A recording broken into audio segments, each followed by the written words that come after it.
Kejadian pasal 31. Yakub lari meninggalkan Laban.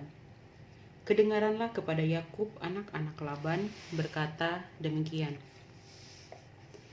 Yakub telah mengambil segala harta milik ayah kita, dan dari harta itulah ia membangun segala kekayaannya. Lagi kelihatan kepada Yakub dari muka Laban bahwa Laban tidak lagi seperti yang sudah-sudah kepadanya. Lalu berfirmanlah Tuhan kepada Yakub, "Pulanglah ke negeri nenek moyangmu dan kepada kaummu, dan aku akan menyertai engkau." Sesudah itu Yakub menyuruh memanggil Rahel dan Lea untuk datang ke padang, ke tempat kambing dombanya. Lalu ia berkata kepada mereka, "Telah kulihat dari muka ayahmu bahwa ia tidak lagi seperti yang sudah-sudah kepadaku. Tetapi Allah ayahku menyertai aku. Juga kamu sendiri tahu bahwa aku telah bekerja sekuat-kuatku pada ayahmu. Tetapi ayahmu telah berlaku curang kepadaku dan telah 10 kali mengubah upahku. Tetapi Allah tidak membiarkan dia berbuat jahat kepadaku. Apabila ia berkata, yang berbintik-bintiklah akan menjadi upahmu, maka segala kambing domba itu beroleh anak yang berbintik-bintik. Dan apabila ia berkata, yang bercoreng-corenglah akan menjadi upahmu, maka segala kambing domba itu beroleh anak yang bercoreng-coreng. Demikianlah Allah mengambil ternak ayahmu dan memberikannya kepadaku. Pada suatu kali, pada masa kambing domba itu suka berkelamin, maka aku bermimpi dan melihat bahwa jantan-jantan yang menjantani kambing domba itu bercoreng-coreng, berbintik-bintik dan berbelang-belang. Dan malaikat Allah berfirman kepadaku dalam mimpi itu, "Yakub." Jawabku, "Ya Tuhan." Lalu ia berfirman, "Angkatlah mukamu dan lihatlah."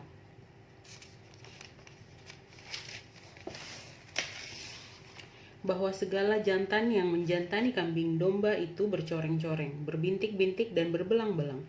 Sebab telah kulihat semua yang dilakukan oleh Laban itu kepadamu.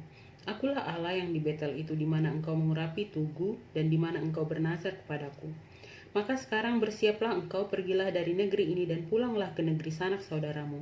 Lalu Rahel dan Lea menjawab Yakub katanya, "Bukankah tidak ada lagi bagian atau warisan kami dalam rumah ayah kami? Bukankah kami ini dianggapnya sebagai orang asing karena ia telah menjual kami? Juga bagian kami telah dihabiskannya sama sekali. Tetapi segala kekayaan yang telah diambil Allah dari ayah kami adalah milik kami dan anak-anak kami. Maka sekarang perbuatlah segala yang difirmankan Allah kepadamu." Lalu bersiaplah Yakub, dinaikkannya anak-anaknya dan istri-istrinya ke atas unta. Digiringnya seluruh ternaknya dan segala apa yang telah diperolehnya, yakni ternak kepunyaannya yang telah diperolehnya di Padan Aram, dengan maksud pergi kepada Ishak ayahnya ke tanah Kanaan. Adapun Laban telah pergi menggunting bulu domba-dombanya. Ketika itu Rahel mencuri terafim ayahnya, dan Yakub mengakali Laban orang Aram itu dengan tidak memberitahukan kepadanya bahwa ia mau lari. Demikianlah ia lari dengan segala harta miliknya. Ia berangkat menyeberangi sungai Efrat dan berjalan menuju pegunungan Gilead. Laban mengejar Yakub. Ketika pada hari ketiga dikabarkan kepada Laban bahwa Yakub telah lari, dibawanyalah sanak saudaranya bersama-sama, dikejarnya Yakub 7 hari perjalanan jauhnya. Lalu ia dapat menyusulnya di pegunungan Gilead. Pada waktu malam datanglah Allah dalam suatu mimpi kepada Laban orang Aram itu serta berfirman kepadanya, "Jagalah baik-baik supaya engkau jangan mengetahui Yakub dengan sepatah kata pun." Ketika Laban sampai kepada Yakub, Yakub telah memasang kemahnya di pegunungan. Juga Laban dengan sanak saudaranya telah memasang kemahnya di pegunungan Gilead. Berkatalah Laban kepada Yakub, "Apakah yang kau perbuat ini? Maka engkau mengakali aku dan mengangkut anak-anakku perempuan sebagai orang tawanan? Mengapa engkau lari diam-diam dan mengakali aku? Mengapa engkau tidak memberitahu kepadaku supaya aku menghantarkan engkau dengan sukacita dan nyanyian dengan rebana dan kecapi? Lagi pula engkau tidak memberikan aku kesempatan untuk mencium cucu-cucuku, laki-laki dan anak-anakku perempuan. Memang bodoh perbuatanmu itu. Aku ini berkuasa untuk berbuat jahat kepadamu, tetapi Allah ayahmu telah berfirman kepadaku tadi malam, jagalah baik-baik, jangan engkau mengatai Yakub dengan sepatah kata pun. Maka sekarang, kalau memang engkau harus pergi semata-mata karena sangat rindu ke rumah ayahmu, mengapa engkau mencuri dewa-dewaku?" Lalu Yakub menjawab Laban, "Aku takut karena pikirku, jangan-jangan engkau merampas anak-anakmu itu daripadaku. Tetapi pada siapa engkau menemui dewa-dewamu itu, janganlah ia hidup lagi. Periksalah di depan saudara-saudara kita segala barang yang ada padaku dan ambillah barangmu, sebab Yakub tidak tahu bahwa Rahel yang mencuri terafim itu. Lalu masuklah Laban ke dalam kemah Yakub dan ke dalam kemah Lea dan ke dalam kemah kedua budak perempuan itu, tetapi terafim itu tidak ditemuinya. Setelah keluar dari kemah Lea, ia masuk ke dalam kemah Rahel. Tetapi Rahel telah mengambil terafim itu dan memasukkannya ke dalam pelana untanya dan duduk di atasnya. Laban menggeledah seluruh kemah itu, tetapi terafim itu tidak ditemuinya. Lalu kata Rahel kepada ayahnya, "Janganlah bapa marah, karena aku tidak dapat bangun berdiri di depanmu, sebab aku sedang haid." Dan Laban mencari dengan teliti, tetapi ia tidak menemui terafim itu.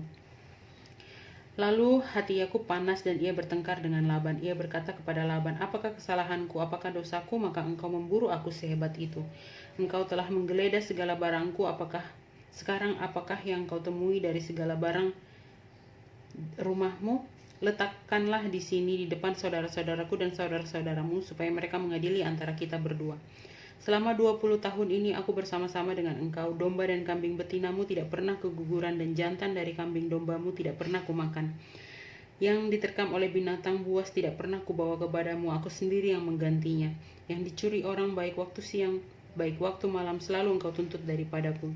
Aku dimakan panas hari waktu siang dan kedinginan waktu malam, dan mataku jauh daripada tertidur. Selama 20 tahun ini aku di rumahmu. Aku telah bekerja padamu 14 tahun lamanya untuk mendapat kedua anakmu, dan 6 tahun untuk mendapat ternakmu, dan engkau telah 10 kali mengubah upahku. Seandainya Allah ayahku, Allah Abraham, dan yang disegani oleh Ishak, tidak menyertai aku, tentulah engkau sekarang membiarkan aku pergi dengan tangan hampa. Tetapi kesengsaraanku dan jerih payahku telah diperhatikan Allah, dan ia telah menjatuhkan putusan tadi malam." Perjanjian antara Yakub dan Laban. Lalu Laban menjawab Yakub, "Perempuan-perempuan ini anakku, dan anak-anak lelaki ini cucuku, dan ternak ini ternakku. Bahkan segala yang kau lihat di sini adalah milikku. Jadi apakah yang dapat ku perbuat sekarang kepada anak-anakku ini, atau kepada anak-anak yang dilahirkan mereka? Maka sekarang marilah kita mengikat perjanjian aku dan engkau, supaya itu menjadi kesaksian antara aku dan engkau." Kemudian Yakub mengambil sebuah batu dan didirikannya menjadi tugu. Selanjutnya berkatalah Yakub kepada sanak saudaranya, "Kumpulkanlah batu." Maka mereka mengambil batu dan membuat timbunan, lalu makanlah mereka di sana di dekat timbunan itu. Laban menamai timbunan batu itu Yegar Sahaduta, tetapi Yakub menamainya Galet. Lalu kata Laban, "Timbunan batu ini pada hari ini menjadi kesaksian antara aku dan engkau. Itulah sebabnya timbunan ini dinamainya Galet dan juga Mispa, sebab katanya, Tuhan kiranya berjaga-jaga antara aku dan engkau apabila kita berjauhan. Jika engkau mengaibkan anak-anakku, dan jika engkau mengambil istri lain di samping anak-anakku itu, ingatlah, walaupun tidak ada orang dekat kita, Allah juga yang menjadi saksi antara aku dan engkau." Selanjutnya kata Laban kepada Yakub, "Inilah timbunan batu dan inilah tugu yang kudirikan antara aku dan engkau. Timbunan batu dan tugu inilah menjadi kesaksian bahwa aku tidak akan melewati timbunan batu ini mendapatkan engkau, dan bahwa engkau pun tidak akan melewati timbunan batu dan tugu ini mendapatkan aku dengan berniat jahat. Allah Abraham dan Allah Nahor, Allah ayah mereka, kiranya menjadi hakim antara kita." Lalu Yakub bersumpah demi yang disegani oleh Ishak ayahnya, dan Yakub mempersembahkan korban sembelihan di gunung itu. Ia mengundang makan sanak saudaranya, lalu mereka makan serta bermalam di gunung itu. Keesokan harinya pagi-pagi Laban mencium cucu-cucunya dan anak-anaknya serta memberkati mereka. Kemudian pulanglah Laban kembali ke tempat tinggalnya.